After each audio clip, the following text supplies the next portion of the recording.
Assalamualaikum warahmatullahi wabarakatuh. Di sini kami akan membahas mengenai persepsi dan pengambilan keputusan individu. Sebelumnya, izinkan kami memperkenalkan diri dengan saya sendiri, Junika Indriani, dan juga rekan saya yang bernama Inggit Purnamasari. Yang pertama akan kami bahas adalah mengenai definisi persepsi. Persepsi atau perception adalah sebuah proses individu mengorganisasikan dan menginterpretasikan kesan sensoris untuk memberikan pengertian pada lingkungannya. Lalu di dalamnya terdapat faktor-faktor yang mempengaruhi persepsi, yaitu diantaranya faktor-faktor pada penilai yang meliputi sikap, motif, minat, pengalaman, dan juga ekspektasi. Selanjutnya ada faktor-faktor pada situasi yang meliputi waktu, latar kerja, dan juga latar sosial. Selanjutnya ada faktor-faktor pada target yang meliputi inovasi, pergerakan, suara, ukuran, latar belakang, proksimitas, dan juga kesamaan. Teori atribusi. Teori atribusi atau attribution theory adalah sebuah percobaan untuk menentukan apakah perilaku seorang individu disebabkan dari internal atau eksternal. Perilaku internal adalah yang dipercaya pengamat berada dalam kendali perilaku pribadi individu. Perilaku eksternal adalah apa yang kita bayangkan, situasi yang memaksa individu untuk melakukannya.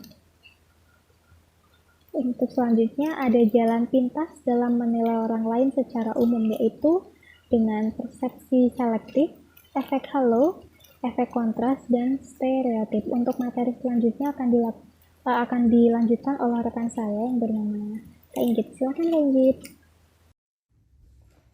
Hubungan antara persepsi dan pengambilan keputusan individual. Individu melakukan pengambilan keputusan, pilihan yang dibuat dari dua atau lebih alternatif. Pengambilan keputusan terjadi sebagai reaksi atas masalah, yaitu sebuah perbedaan antara situasi sekarang dan situasi yang diinginkan. Pengambilan keputusan dalam organisasi.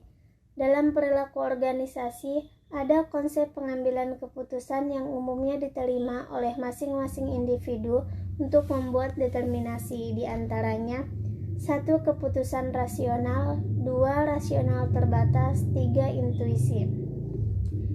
Bias paling umum dalam pengambilan keputusan antara lain bias terlalu percaya diri, bias jangkar, bias konfirmasi, bias ketersediaan, bias eskalasi komitmen, bias kesalahan acak, bias aversi risiko, dan bias retrospeksi.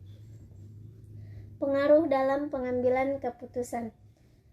Perbedaan individu dan batasan organisasi. Perbedaan individu meliputi kepribadian, jenis kelamin, kemampuan mental, dan perbedaan budaya. Sementara batasan organisasi meliputi evaluasi kinerja, sistem imbalan, peraturan baku, batasan waktu karena sistem, dan contoh historis. 3 kriteria yang digunakan untuk melakukan sebuah keputusan. Utilitarianisme, yaitu pembuatan keputusan semata-mata berdasarkan outcome atau keluaran untuk menghasilkan sesuatu yang baik dalam jumlah yang besar dan umumnya dapat ditemukan dalam pembuatan keputusan berbisnis. 2. Whistleblower, yaitu pembuatan keputusan yang didasarkan pada hak-hak yang dimiliki, seperti saling menghargai hak-hak dasar setiap individu. Kemudian 3. Etika perilaku. Pembuatan keputusannya berdasarkan pelaksanaan setiap peraturan yang dibuat secara adil dan fair, atau adanya keseimbangan dalam distribusi keuntungan dan biaya. Kreativitas, pengambilan keputusan, dan inovasi dalam organisasi. Dalam pengambilan sebuah keputusan, seorang pengambil keputusan tidak hanya memerlukan pengambilan keputusan rasional saja, melainkan mereka juga membutuhkan kreativitas. Kreativitas melibatkan 3 tahapan.